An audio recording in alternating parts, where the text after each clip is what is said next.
Good day, my beloved students. Today we will study Chapter 4, Women's Ways of Knowing. This is a critical exploration of how women construct knowledge, voice, and self-understanding within historically male-dominated educational and cultural systems.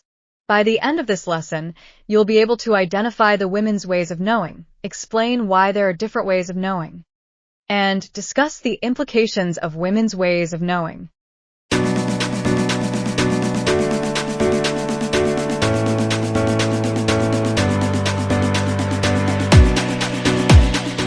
In patriarchal societies, silence has been a powerful metaphor for women's historical exclusion from knowledge creation and public discourse.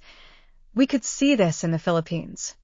Historically, women in indigenous societies like the Ifugao or Tazig held ritual, agricultural, and healing knowledge, but colonial patriarchy marginalized them, reducing women to silent moral symbols within Spanish Catholic constructs of Maria Clara. Western philosophy often used metaphors of seeing, illumination, and clarity for knowledge. Just like in Plato's allegory, knowledge is equated with vision and enlightenment, where escaping darkness, ignorance, to light, truth, represents rational knowing. This metaphor privileges seeing as the ideal epistemic sense. However, feminist epistemologists argue that women's ways of knowing are more aligned with listening, connectedness, and relational understanding. Studies of women's learning experiences in educational institutions showed that women's knowledge building is relational, empathetic, and rooted in listening, contrasting with masculine visual metaphors emphasizing detachment and objectivity.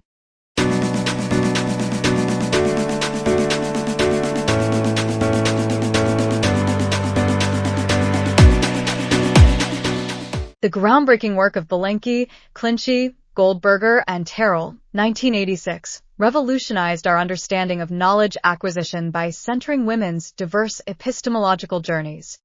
Through extensive interviews with women across educational backgrounds, they identified 5 distinct yet interconnected ways of knowing that challenge traditional, male-dominated models of cognition and learning. The most marginalized stage, silence, emerges from systemic oppression that convinces women their thoughts lack value. When a rural woman hears Bobby Kalang, Wala Khan Alam Dito, it reinforces the brutal silencing of female intellect. Received knowledge represents a tentative step forward, where women rely entirely on external authorities, memorizing textbooks or religious doctrines without critique. These stages reveal how education systems often replicate patriarchal structures that position women as passive recipients rather than active creators of knowledge. Subjective knowledge marks a turning point as women begin trusting their inner voice, like a mother's intuition about her child's health-defying medical tests.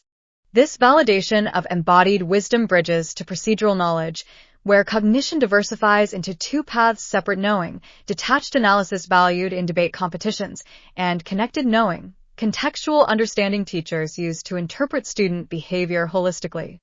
The pinnacle, constructed knowledge, represents epistemic empowerment, seen when indigenous women leaders weave ancestral wisdom, community voices, and scientific data into innovative solutions. These epistemological perspectives expose the limitations of one-size-fits-all teaching.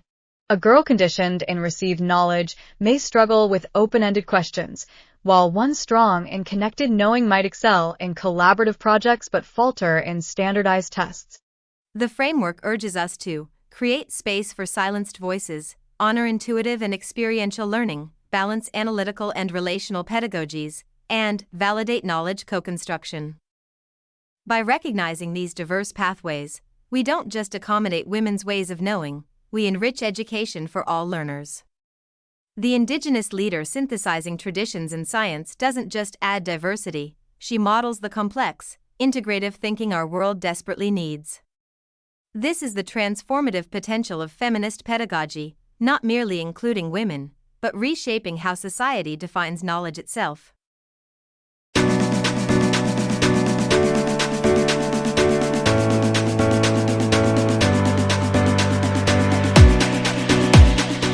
In the research of Nancy Chodorov's The Reproduction of Mothering, she found out that girls learn to be women through copying mothers and older females.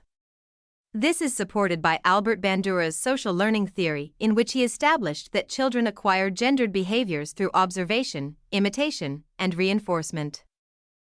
Women learn through connectedness and empathy, while traditional male models of knowledge emphasize detachment and separation.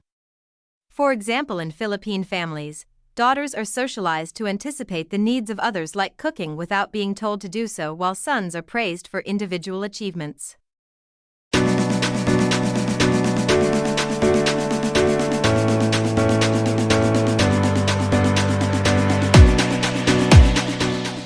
In 1982, psychologist Gilligan revolutionized our understanding of human development by challenging a fundamental bias in her field. She observed how major psychological theories consistently framed women's differences as deficiencies rather than valid, alternative ways of being. Her work revealed how the scientific establishment had institutionalized male experiences as the universal standard while marginalizing feminine perspectives as deviations from the norm. Gilligan's critique cut to the heart of Lawrence Kohlberg's influential moral development theory. Where Kohlberg positioned abstract justice and individual rights, typically male-associated reasoning, as the pinnacle of moral maturity, Gilligan uncovered an equally sophisticated ethics of care in women's moral reasoning. Women frequently emphasized responsibility, relationships, and contextual understanding in their decision-making. Rather than representing a lower stage of development as Kohlberg suggested, Gilligan showed this was simply a different, and equally valuable, moral voice. The pattern repeated across foundational theories. Freud's infamous penis envy concept pathologized women's experiences rather than examining the social structures that constrained them. Erikson's psychosocial stages implied women could only achieve identity through relationships, denying the possibility of autonomous selfhood. Even Binet's early intelligence tests privileged male-coded skills like spatial reasoning while ignoring forms of intelligence where women often excelled. Gilligan's work didn't just expose these biases, as it opened space for more inclusive understandings of human psychology that honor diverse ways of being and knowing.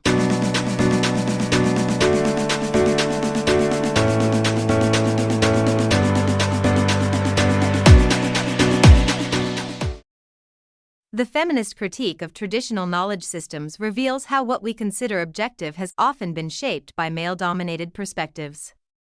Sandra Harding's standpoint theory fundamentally challenges this by arguing that marginalized groups, precisely because they exist at the intersection of power structures, develop more complete understandings of social reality. Women teachers, for instance, possess unique insight into educational systems because they simultaneously navigate male-centric administrative biases while witnessing firsthand how these structures affect students. Their dual perspective offers what Harding calls strong objectivity, knowledge that accounts for both dominant and subjugated experiences. Donna Haraway's concept of situated knowledges further dismantles the myth of detached, universal knowledge, what she terms the God trick of traditional science. Instead, she argues all knowledge is partial, embodied, and rooted in specific contexts. This becomes powerfully evident when comparing medicalized obstetrics with midwifery traditions. Where Western medicine often reduces childbirth to biological processes, midwives' knowledge weaves together anatomical science with generations of cultural wisdom about women's bodies and community care. Their expertise demonstrates how knowledge gains depth when it acknowledges its situated nature rather than claiming false universality. These feminist epistemologies do more than critique, they expand our very understanding of what counts as valid knowledge. By centering marginalized perspectives and honoring context-dependent ways of knowing, they create space for more democratic, inclusive knowledge systems. In education, this means valuing not just textbook theories but the lived experiences of teachers, students, and communities as legitimate sources of insight about learning and development.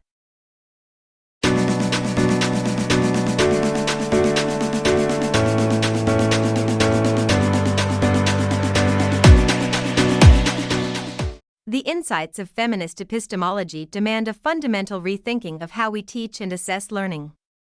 Research shows many students, particularly girls, thrive through connected knowing approaches that emphasize collaboration, real-world relevance, and relational understanding. This might involve designing group projects that solve community problems or using case studies that show how concepts apply to students' lives. Such methods validate interpersonal and contextual ways of learning that traditional education often overlooks. A critical examination of curriculum materials reveals persistent male-centric biases in textbook examples, historical narratives, and scientific case studies. Teachers committed to gender equity actively counter this by highlighting women's contributions to all fields, from the hidden figures of mathematics to the indigenous women preserving ecological knowledge. The Philippine Magna Carta of Women, RA 9710, legally mandates this inclusive approach, requiring curricula to reflect women's diverse roles in nation-building and knowledge production. Assessment practices similarly need transformation to honor diverse epistemologies. While standardized tests privilege abstract, separate knowing, feminist-aligned assessments might include reflective portfolios where students connect concepts to personal experiences, oral histories documenting community knowledge, or projects analyzing real-world gender issues. This shift aligns with both feminist pedagogical goals and the competencies measured in licensure exams, where teachers must demonstrate ability to create inclusive, developmentally appropriate assessments. By implementing these changes, educators don't just prepare students for tests, they empower them to see knowledge as something they can shape and contribute to, not just receive. The journey through women's ways of knowing reveals a profound truth: knowledge is not cold and impersonal, but alive with human experience, shaped by the voices we've heard and those we've silenced. As educators standing at this crossroads, we hold extraordinary power, not just to teach facts, but to transform how knowledge itself is created and valued in our classrooms. Imagine the vibrant learning spaces we can build when we honor relational knowing alongside abstract logic, when we celebrate collaboration as much as individual achievement, when textbooks reflect the full spectrum of human contribution. We must have students, especially girls and marginalized learners, finally seeing their ways of thinking validated rather than dismissed. This is the promise of women's ways of knowing, not just inclusion, but liberation through education.